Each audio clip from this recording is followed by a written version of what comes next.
Hello and welcome to episode 325 of AvTalk. I am Ian Petchnick, here as always with... Jason Rabinowitz. Hello, Ian. How are you? Hello, Jason. Show notes just say, begin with long sigh. And I think you hit the nail on the head there with that sigh. These are not episodes we like doing. You all knew it was coming. We have to talk about it. But the news has had almost a week now to sink in, and none of it is particularly good. But where do we even start with Air India? Well, I mean, as always, get right into it. Let's start with the facts. On the afternoon of June 12th, Air India Flight 171 from Ahmedabad to London Gatwick crashed shortly after takeoff. This is the first fatal crash of a Boeing 787. It is the first 787 total hull loss. And there are any number of questions at this moment that will need to be answered eventually by a full investigation that is currently underway. 241 of the 242 people on board perished in the crash. There was one survivor, a man that was seated in seat 11A next to the L2 exit door. He is the lone survivor from the airplane. And at this point, there is still an as yet unknown number of casualties on the ground as the aircraft impacted a medical school dormitory. This was a flight that operated daily to London, and everything we know so far is based on what limited ADSB data we have. There are a few reports that have come out today, published in the Wall Street Journal, about some of the things that we may have seen in the video that was taken of the departure roll, of the liftoff, and of the crash. So, Jason, let's talk about what the ADSB tells us, limited as it is. Not a whole lot, but enough to know Not a whole lot. It went wrong real quick. Very quickly indeed. So a few things to address with the ADSB data here. Our ground coverage, Flight Radar 24 ground coverage at Ahmedabad is limited in the northeastern section of the airfield. So the terminal complex, the runway is a northeast, southwest oriented runway. And then the terminal complex is located in the, southwest to the north side of the runway. And in the terminal complex area, we have excellent ground coverage.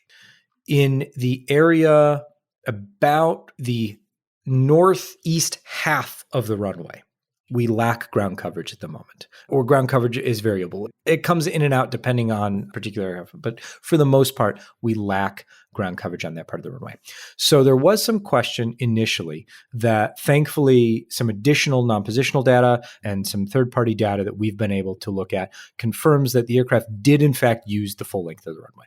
So there were some questions that the aircraft made an intersection departure and took off only using half the runway. And on the first day, this led to immense speculation that they took off with only half the runway. And of course, they didn't have enough speed, and that's why they crashed. That's not the case. It was just the data happens to be missing the back taxi, the U-turn, and the full length.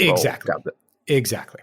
So then looking at the airborne data that we have, the aircraft lifted off at 13:38 local time, which is 0808 UTC. Then things happened very quickly. We received just a handful of airborne data points. We're looking at 8 airborne data points before the aircraft either went out of coverage again or stopped transmitting ADSB. And we'll get to that point of clarification in just a moment. So the first data point that we have, once the aircraft is airborne toward the end of the runway, is at 575 feet standard pressure reporting. So remember, ADSB data reports the altitude of the aircraft at standard pressure at above mean sea level uncorrected for local air pressure, temperature, or height above ground level. What we were able to do in this case is provide a calculation for how high above ground the aircraft was. So in this case, the first airborne position we have, the aircraft's about 20 feet in the air. The max altitude that we received via ADSB was 625 feet, and that equates to about 70 feet above ground level. The first airborne position we have from the aircraft is 184 knots. Each subsequent airborne position is slower than the liftoff speed. So we go from 184 knots, and this is ground speed, so 184 knots down to 177, down to 174. And the final airborne position we have is 172 knots. And then we stop receiving data from the aircraft. Yeah, not that much to be, I guess, calculated off the ADSB here, data, because we have video of what happened. And surely you've all seen it. The plane went up, and there are only a few data points because the flight, what was it, 30 seconds, the whole flight? About 30 seconds, the whole flight. So not much data. Even if there was better coverage, there may not have been more data to begin with. Exactly. So what can we talk about as far as the video is concerned? And we'll talk about what we've seen in the video.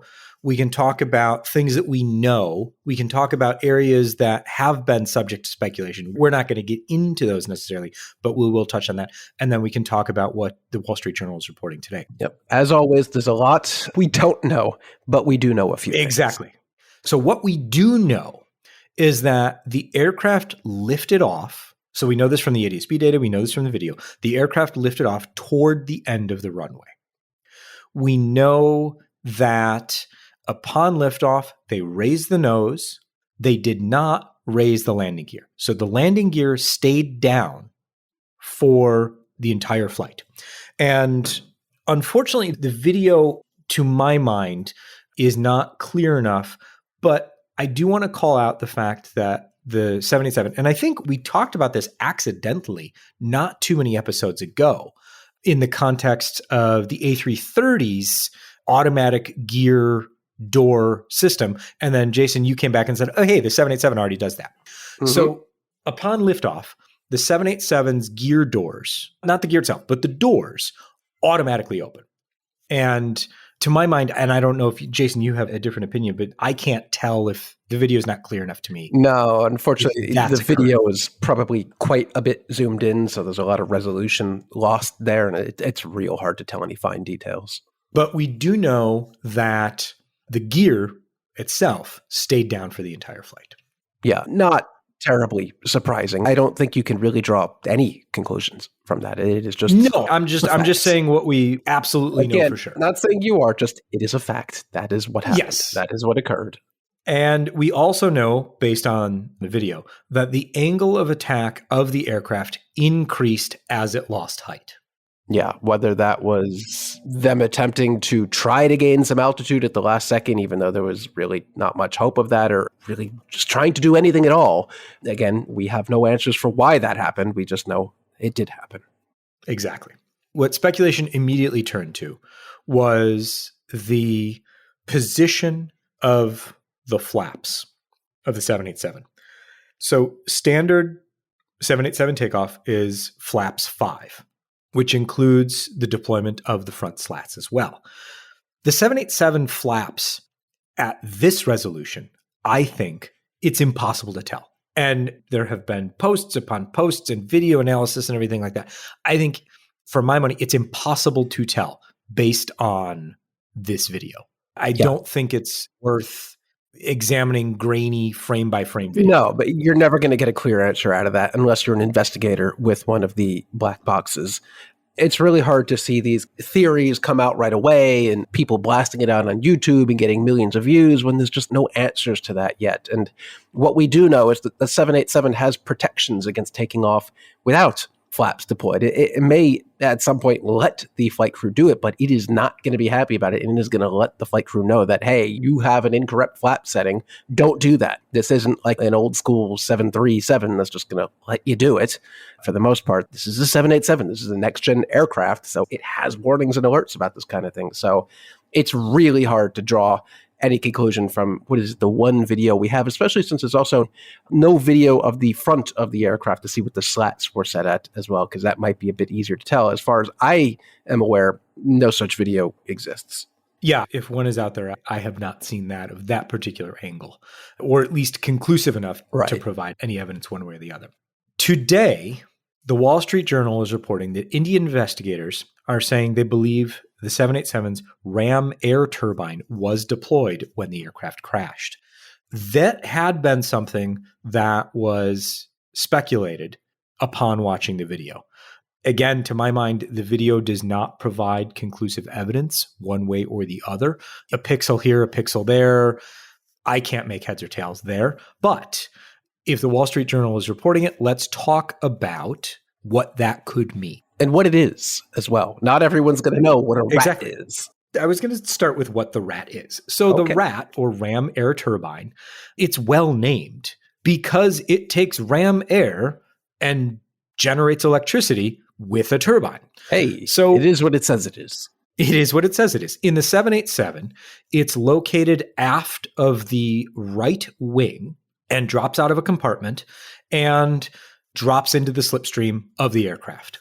Airflow moves over. It's a small propeller, using general terms here. And that spins based on the airflow, and that generates electricity. Uses to generate electricity to generate emergency electrical power to provide enough electrical power to the aircraft to power critical systems. The rat only drops in the case of full power loss. Which also potentially tells us that the APU, if it was working, may not have been running after takeoff, which a very quick look at some very unofficial Boeing checklists shows that the APU, I believe, is supposed to be running at takeoff and is turned off in the climb out phase. So there is some amount of questions we can infer from the rat deploying, but that should only happen, like Ian said, during a full electrical loss. That this is a last-ditch effort to generate some electrical power for some systems on board the aircraft. It's really an in case everything else fails. So there's a lot of questions that the ram air turbine being deployed raises. Exactly. So where do answers come from? In this case, they will come from what we often call the black boxes, though in this case, because it's a 787, thankfully, it's just a black box. The 787 has two enhanced airborne flight recorders. So those are combined flight data recorder and cockpit voice recorders. One of those is located in the aircraft's nose, one is located in the tail.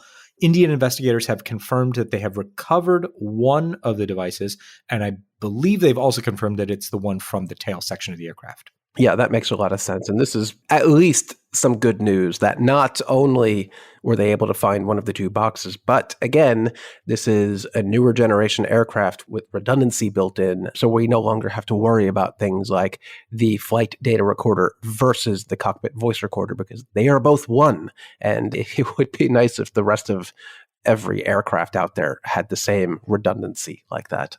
One day. So where is the investigation now? Well, the first thing that happened was Air India needed to investigate its own 787 fleet. So that is currently in process. I believe they've completed all but 6 of those inspections on the aircraft. None have revealed any systemic or major fleet-wide issues. Indian regulators, the Civil Aviation Authority, seems to be happy with how those inspections have gone. The FAA has said and continues to say that it is premature to make any fleet-wide decisions about grounding or not on the 787 fleet, so we'll continue to watch that. This is certainly something where investigators are going to be looking at whether or not this is a 787 issue, or was this an issue particular to this flight? And as of yet, everything that investigators and regulators are seeing, it's not telling them that this is a 787 issue. That could certainly change as the investigation continues. But as of right now, it does not seem to be something that investigators and regulators are particularly focused on as far as a fleet-wide issue. Yeah, particularly the FAA is saying it would be premature to make any fleet-wide decisions. It would be even premature to call it premature. There is no information whatsoever to indicate that this would be something indicative to the entire 787 fleet and not just one aircraft. I also want to bring up the fact that early on, a lot of less trustworthy outlets were going on, immediately jumping to conspiracy theories about, Boeing, another bad Boeing aircraft, and talking about how aircraft from the Charleston facility have had manufacturing issues for so long. Well, this isn't quite an old 787 in the grand scheme of 787s. Not that it is old overall. Was only 11 and a half years old, but this was line number 26. So fairly early on in the Boeing production line. I believe it predates the Charleston line actually churning out any 787s to begin with at all. It did sit on the ground for a number of years before it was reworked and eventually delivered to Air India. But no, the Charleston issues in the past have no bearing on this aircraft because it was manufactured back when these were still being manufactured at the Everett facility, not in Charleston. So if anyone tells you otherwise, that is absolutely not the case here. I think that's worth noting. I also want to, if we're going to discuss problems with coverage, I think it's worth noting and part of my job here at Flight Radar 24 is to read the comments section. Oh, I'm so sorry.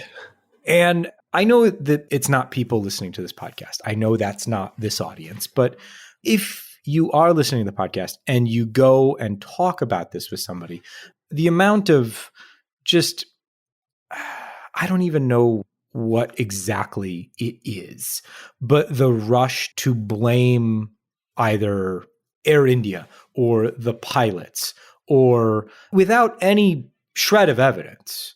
It's very upsetting to me that we kind of continue to do this. Yeah, especially for an aircraft that had been operating apparently without any significant issue for 11 and a half years. That's a noteworthy point to say this is not a brand new aircraft that continually had delay issues and maintenance problems. This is an almost 12-year-old aircraft that has been operating, by all accounts, perfectly fine until it didn't, unfortunately. And we don't know what the cause is. So it is just kind of outrageous to go on with conspiracy theories about the overall issues with the 787 or blaming Boeing or, yet another Boeing issue. It's just, we don't know. We don't know anything. Exactly. So we've got one more point on Air India. Because of the 787 fleet inspections, because of what we're going to talk about in the next block on the episode, and because of a variety of operational factors, Air India is reducing its wide-body flying schedule by about 15% over the next couple of weeks. Yeah, and that is because of a whole host of reasons due to the tensions in the Middle East, night curfews, and of course the fleet inspections. And generally, it's still Air India. They're still dealing with the normal Air India stuff day to day. But yeah, they seem to be going through these inspections pretty quick. And I'm sure by the time this episode is out, they will be done.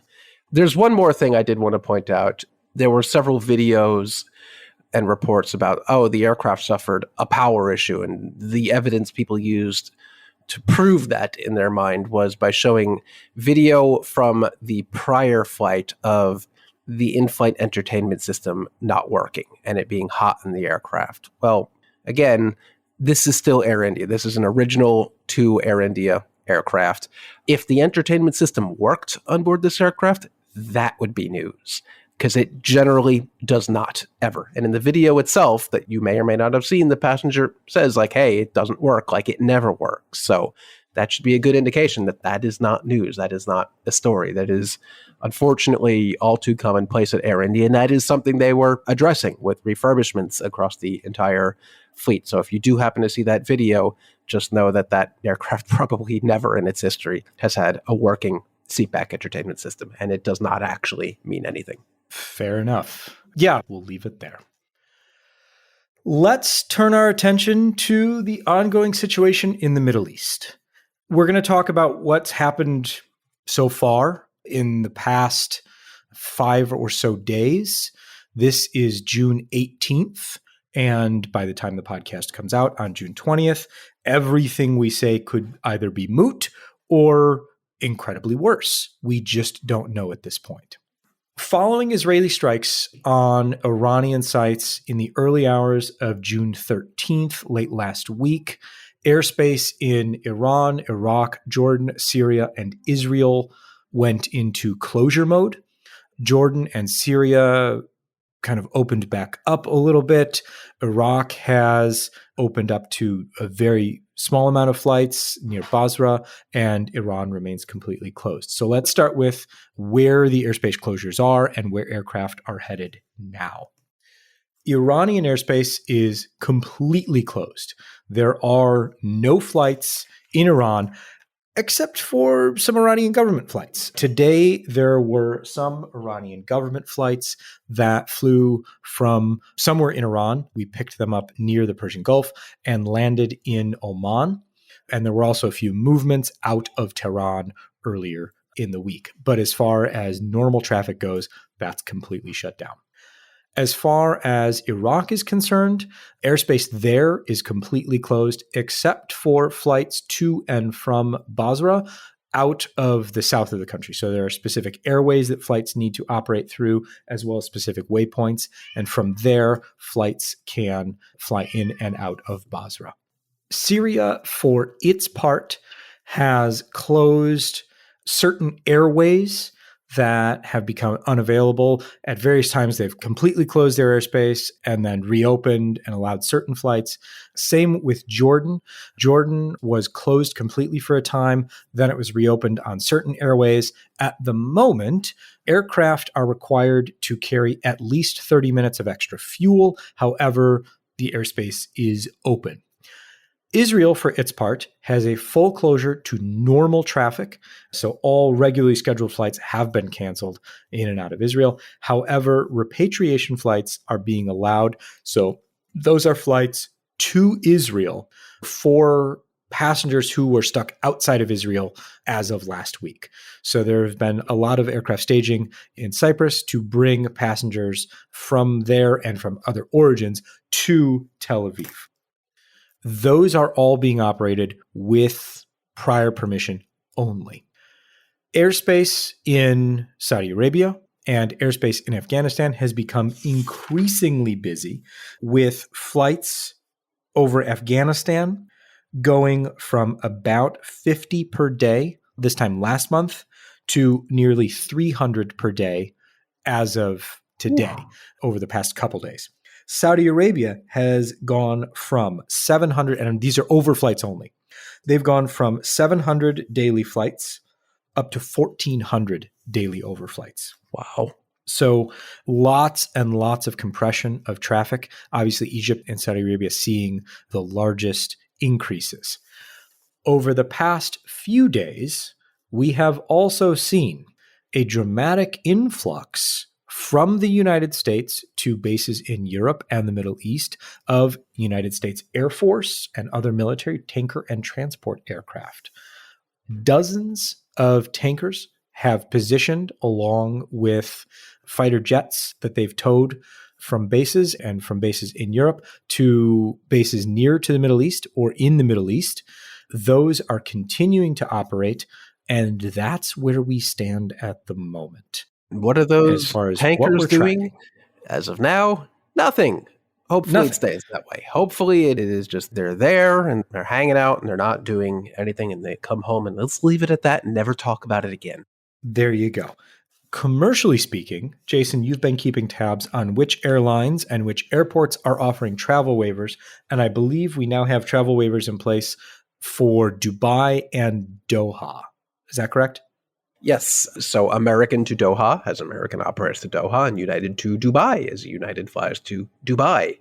So it is interesting to see these airlines issue a blanket waiver for countries not really involved in any of this, at least directly. But it is a pretty good indication that they are aware that their passengers may not want to go to the region at all or even connect through the region. Yeah. I mean, we have no indications at this point that these waivers are due to any direct impact to these flights. But there is certainly hesitancy and caution on the parts of these airlines around these flights. So I think it's a prudent move to allow customers the ability to change their flights if they choose. Yeah, I would probably be thinking twice about it as well. So good on them. I'm sure other airlines are doing the same, but I just happened to see from American and United today. But while all of this is going on, so is the Paris Air Show, which I almost kind of forgot about. Paris Air Show. I kind of forgot about it. It's been a week, but has also been quite the week at the Paris Air Show. Now, it's fair to say that the Paris Air Show has been Airbus's show this year. Yeah, whether that is just because Airbus is winning or because Boeing is laying low after last week, I could totally understand. I don't think anyone could blame Boeing for that. So we'll probably never know if this is a consequence of the Air India crash or if this is just, things playing out as they ordinarily would. But I don't think that's probably the case because we have seen Boeing put up some pretty decent numbers in air shows in recent history. But I think we have a nice list of the orders and other major aircraft movements, I guess, because they're not all orders. In no particular order, I think we have it here. So let's just take it from the top, I guess. Yeah, so I tried to group them thematically because there's a couple things that I wanted to talk about. And then I just put in more in random places, breaking up that theme. Oh, great. I always appreciate that. Mm-hmm. Well, you didn't tell me there was a theme before. We'll figure it out as we go, like we always do. Take it from the top with Riyadh Air ordering some more, as if they need more, even though they haven't even started operating yet, but more aircraft. This time, A350-1000s with an order for 25 firm and 25 options. This is going to be a big airline. They do not have small ambitions. No. So they've completed large orders for wide-body aircraft and narrow-body aircraft, and they've said, okay, we've got our order book. Now we need to go figure out where we're going to fly.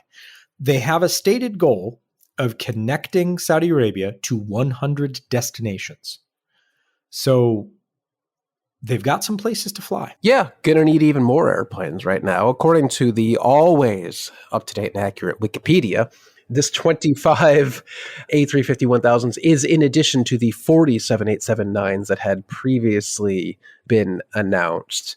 There are some additional options and purchase rights there as well. But between that and the 60 A321neos, that's a lot of airplanes, but probably still not enough. Also in Saudi Arabia, we have lessor Avilis taking 22 Airbus A350 cargo jets, a big boost for the A350 cargo program. And that is also part of a larger order that includes 55 A320neo family aircraft, which is going to be a mix of A320neos and A321neos, but not any XLRs. So this will be split just between A320neo and A321neo aircraft, but 22 A350 freighters, not too shabby. And I learned something about the A350 freighter that Seth Miller tweeted out from the Airbus media thing in Paris, that apparently the A350 freighter is able to carry all large modern engines on board, which is a pretty big claim to be able to put any engine inside the fuselage of an A350 and be able to deliver it pretty much anywhere. That's not really the case with any modern freighter today, but I'm really interested to know what caveats and exceptions there are to large modern engines, because are there engines that are bigger that are in a different category that they would maybe call extra large modern engines? That's how they might get us, because to be able to put a 777X engine in an A350, I'd like to see that happen. I mean, that would be hilarious. So the interesting thing here is that Airbus, in designing the A350 freighter, was able to take stock during the pandemic, basically, and learn from what operators wanted and needed out of a fresh built freighter, and said, okay, we'll make the door bigger. We'll put it at the rear of the fuselage. And this will allow folks to load these long cargoes and oversized cargoes with minimal movement. And I wish I could find the piece that I was reading, but they were discussing how many turns it takes to get a large engine into a 777 freighter. Oh, like a 50-point turn. Yeah. And they were like, okay, we want to be able to do it in far fewer turns. And I wish I could find that article because, of course, now that it becomes relevant, we're talking about it, I can't find it again. Well, of course. But if Airbus can truly fit a GE9X engine inside an A350, I cannot wait for that demonstration. Hey, GE, can we borrow an engine just to see if honestly? Well, but remember that the GE9X is large, but it's not that much larger than the GE90.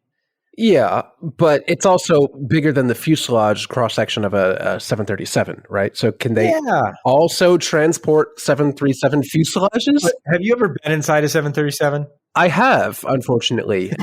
They're not great, but yeah, if for some reason Boeing needs to move 737 fuselages by air, apparently Airbus might be able to do that. You'd have to cut a wider door probably in the aircraft, but I just want to know if they can actually fit it inside. Things just got real weird here. They did. Let's move on to Starlux ordering 10 more A350-1000's popular airplane, in addition to the 8 they've already had on order. First deliveries later this year. That's interesting. Likely headed to Phoenix. You say, oh, that's because they announced Phoenix earlier this year. That's nice. They did announce Phoenix earlier this year. And so later this year, once they get what sounds like a couple A350-1000s in the fleet, they'll be able to launch service to Phoenix. That's nice. Let's move over to Embraer. Let's get a lot smaller. Yeah, Embraer also doing things. Airlink leasing 10 E195 E2s from Azora. That's nice. The E2 program, I'm always happy to see the E2 get some orders. That's great. And Airlink, that would be the South African operator, just making sure. Correct.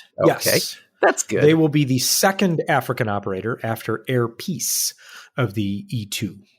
That's great. And somewhere, I don't think we have it in the notes here somewhere, but somebody became the launch operator for the E195 freighter, I think I saw. Yes. So that is going to be, see, we ditched that. I remember. It's in my brain. And now you're going to, but it's not on the notes. And now I'm making you look it up. Oh.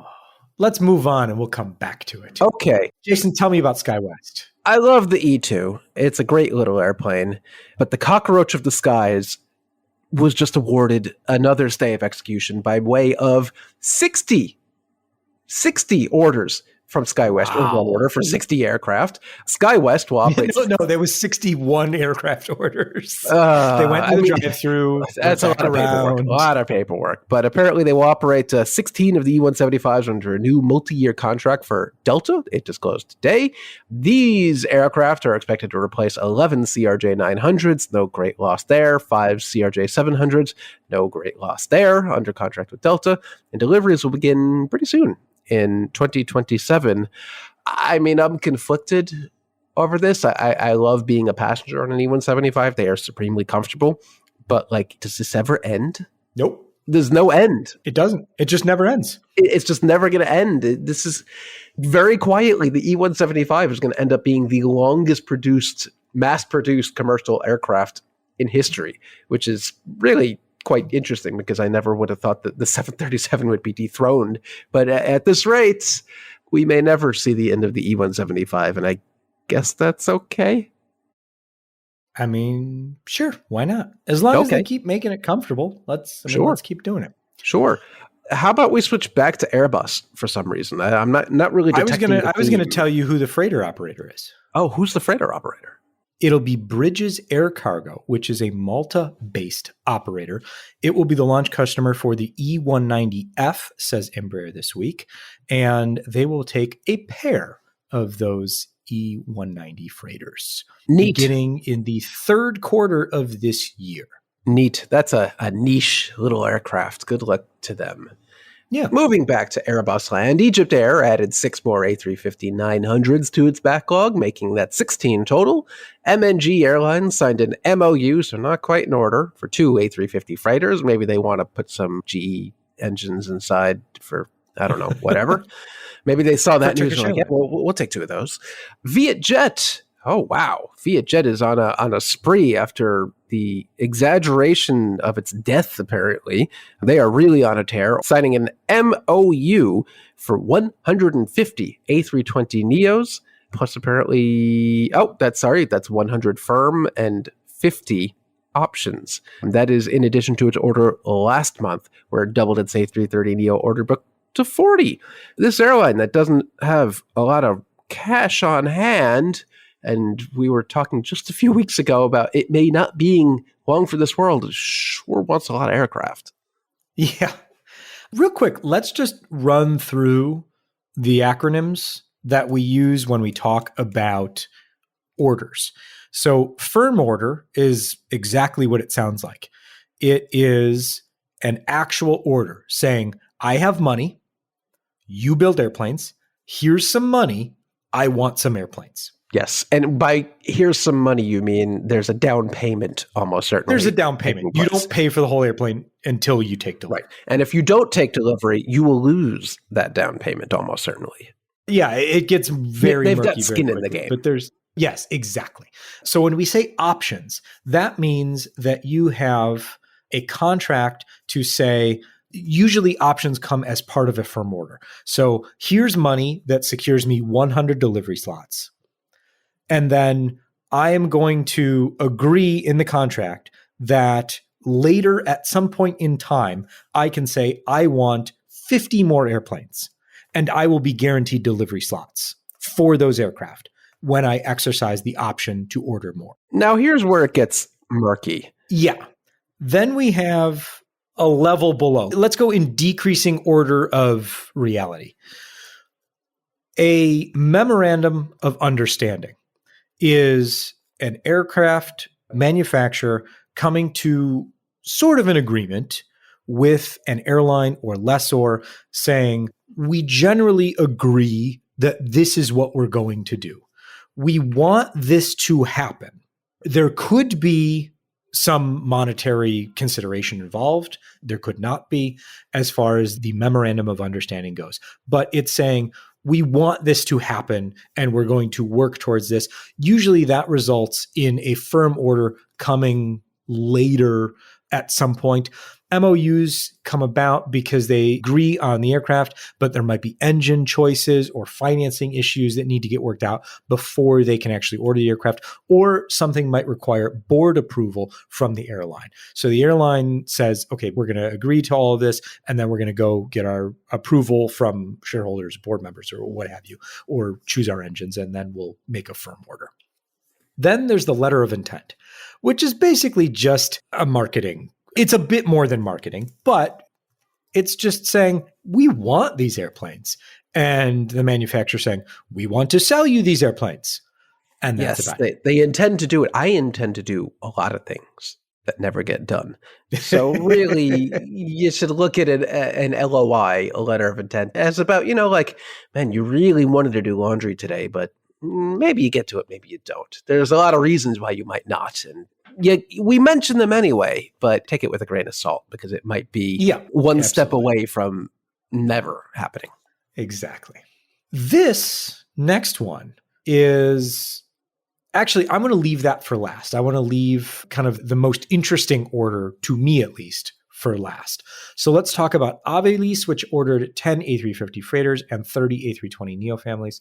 Actually, we already talked about that. But Jason, you did go in and add things. I told you I added things. I gave you fair warning. ANA finalized their order, which was previously announced in February. So this was one of those MOUs becoming a firm order. 24 A321 Neos, 3 A321 XLRs. Those are going to go to Peach. 15 E190 E2s, 18 787-9s, and 10 737 MAX 8s. This is not the most interesting, but it's weird to me. JSX, which is the public charter E135, E145 operator, formerly known as JetX. Yes. That'll become important in about 10 seconds. They have leased 2 ATR 42s, and they have signed a letter of intent for 15 plus 10 options.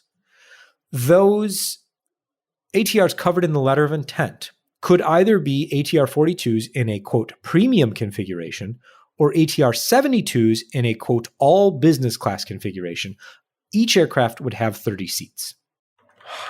This is all sorts of interesting and unexpected. There wasn't a ton of information announced with this, but yeah, I get maybe this is why they're not called Jet Suite X anymore. Maybe this has been a long run up to ordering turboprops to do something with. We're really not sure what they're going to do with these aircraft.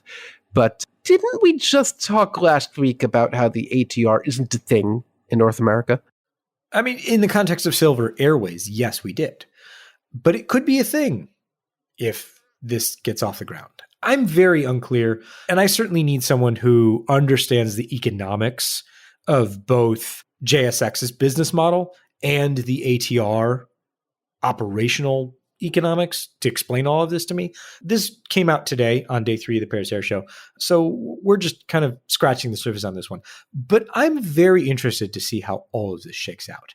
So we're going to have to go away and talk to somebody who knows what they're talking about and figure all this out. Yeah, I mean, it is not surprising that they are ordering some sort of aircraft. They can't operate the incredibly inefficient E135 forever, even if they are fully paid for aircraft or whatever. Like, they're getting old and they're not making any more, so they've got to do something at some point. But ATR is not what I would have expected at all. I would have expected some E175s.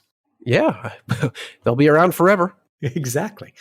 Okay, so here's the most interesting order for my money from the Paris Air Show. LOT, by far the most interesting, has chosen the A220 to replace its Embraer fleet. This is LOT's first Airbus order. This comes not long after, I think just months, LOT inaugurated its first E195 E2. Very surprising to me. Yeah, also commonality. Well, I thought you were going to say that the fleet they've chosen, this is the most surprising part to me, is that it's split evenly between 20 and 20 100s and 300. You don't see many orders at all for the A220 100 these days. That's surprising to me. Exactly. I mean, the fleet commonality is one thing. Like, I get that, the A220, as far as the maintenance and piloting and things like that, the 220, the 100 and 300 are fine. But the split is very interesting to me. So this will include a first batch of aircraft to replace the current Embraer fleet. So that'll be 40 aircraft in the first batch. Those deliveries will begin in summer of 2027. They will replace the oldest Embraers in the LOT fleet first, and then gradually work their way up until the E195 E2s are gone. Then they have options to purchase even more aircraft from Airbus and take even more A220s and continue to grow their fleet. I mean, the A220, for all its bumps and lumps, has been a phenomenal success for a number of airlines. So this makes sense to me. The A220 order makes sense to me, absent the fact that it's a LOT. I just did not see this one coming. Yeah, that is quite surprising for a host of reasons. And to defect from longtime partner Embraer, this one's real surprising. I mean, they just celebrated months ago. So very surprising to me. And I can only assume it was very surprising to Embraer when it happened. Let's finish up the show with some urgent safety recommendations from the NTSB, and then a bit of news that Jason says is, quote, sorta aviation news. Mm-hmm. So the NTSB is recommending urgent changes to the CFM LEAP 1B engines. Before we enter any discussions whatsoever about what happened, what they're changing, and things like that, I will say that all of these safety recommendations are already in progress by CFM and Boeing. So they have already developed a software fix for this particular issue. It's awaiting certification. And then what the NTSB is saying is, once this fix is certified, the FAA should mandate everybody does this right away. So here's what happened. This comes out of a few incidents. One was a Southwest 737 MAX flight coming out of New Orleans. The second was a flight coming out of Havana. This is an issue in which the load reduction device on the CFM LEAP 1B engines is activated, and therefore can enable smoke to enter the cabin and the flight deck. The load reduction device is a mechanical piece that is in the LEAP engine that is designed to reduce stress on the airframe in the case of a damaged or unbalanced engine. So in the case of both of these flights, there was damage to the engine due to birds. And so the load reduction device was activated. What the load reduction device actually does, mechanically speaking, is the fan is partially disconnected from the rest of the engine. It does not require any pilot intervention to activate. It happens automatically in the case of severe damage to the engine or extreme vibration. What happened to these aircraft is that the activation of the load reduction device sent smoke and fumes into the cabin through the bleed air system. To quote the NTSB with regards to the New Orleans event, quote, activation of the LRD in the New Orleans event caused tubes supplying oil to the engine sump to become dislodged and the flange from the sump area to open, which allowed oil to enter the core compressor upstream of the pneumatic bleed ports that supply bleed air to the cabin and cockpit. The oil was exposed to high temperatures, resulted in smoke and fumes, and were then fed into the cockpit. When the first officer pulled the engine fire switch, the smoke quickly dissipated because its point of access, the pressure regulating shutoff valve, automatically closed. So that is an easy fix by actions on the flight deck. But if you can't really see what you're doing and all of a sudden you can't see the person sitting next to you, you can't see the instruments, that's certainly a bad situation. So CFM has developed a software fix that will prevent this particular situation from happening. It will prevent any accumulated smoke from entering the bleed air valves to stop it from going into the cabin or into the cockpit. So that's working its way through. But the NTSB says, this is urgent. This is the fix. And they also say we should talk to EASA, which is the Airbus regulator, because the LEAP engine is also on the A321neos. And we should talk to the Chinese because the LEAP engine is also on the C919. So, hey, does that affect your engines as well? And CFM can develop a fix for that as well. So some urgent safety recommendations coming out of the NTSB today. Good plan. Communication with your friends is good. What is sorta aviation news? Well, sorta. Remember a couple weeks ago, we talked about how in Stockholm, the Candela P12 hydrofoil ferry, electric ferry. Remember we talked about that? And unfortunately, you didn't get to go for a ride, but I did, and it was fine. Do Ian's dream of electric ferries. Sorry. Not at the Paris Air Show, but Mumbai, apparently, city, I guess, has ordered 11 P12s to operate in and around central Mumbai. And I specifically say this as a tangentially aviation-related thing, not just because it's kind of a flying boat, but also they specifically say they intend to at some point operate boat flights, whatever, between central Mumbai and the new airport that they're building there. Service. Cutting travel times from an hour and a half to less than 30 minutes, which is pretty great because getting around cities like Mumbai is not all that easy. So not quite a boat, not quite a plane, something in the middle, I guess, but at only 25 passengers on board, not all that much lift, but it's a start. Got to start somewhere. Yep. All right. That was more aviation related than I thought it would be. Yeah, see? Tied it all together. Well, it's June 18th, and I hope this episode holds up by the time that it comes out on the 20th. Whatever changes, we'll be back to talk about next week. In the meantime, this has been episode 325 of AvTalk. Thank you all so very much. If this is your first episode, or if you've listened to every single one so far, we appreciate all of you so very much. And thank you for listening. I am Ian Petchnick here, as always, with Jason Rabinowitz. Thanks for listening.